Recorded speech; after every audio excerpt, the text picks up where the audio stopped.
ای بابا کجا باید برم؟ آها اینجا شدم. ایش خب بابا ایش دیگه همونه که درست کنیم.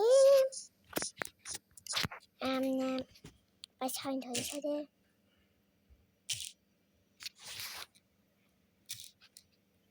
خب دیگه اومدیم اینجا.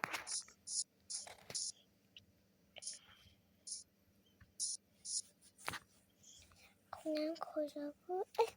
جایزه دیگه کجای کاره؟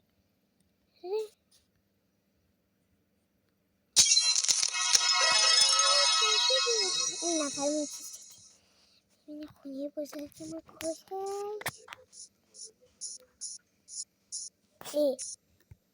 با جایزه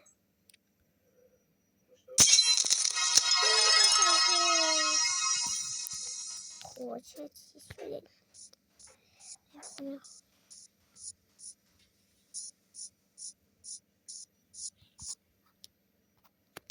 کجا بودیم ما؟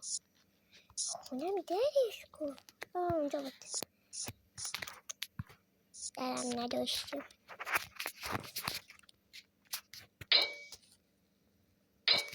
خب بریم توش. هیچی ندارم عجب بدبخت.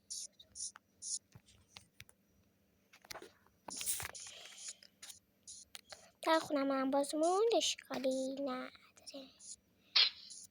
یه خونه بسازیم مثلا کجا؟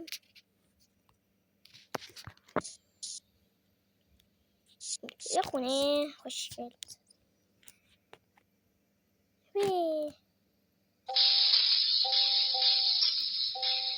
چمنه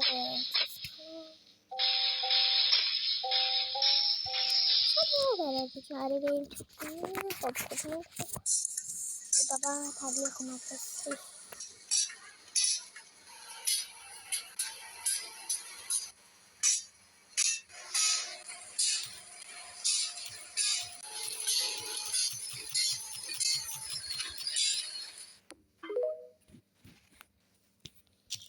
باید نیست چکار کنم خودم بریم توی.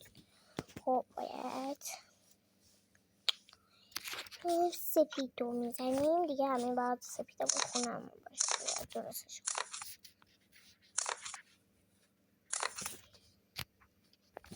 بریم توی کنار آب خونم رو بسازیم برم خوشگی.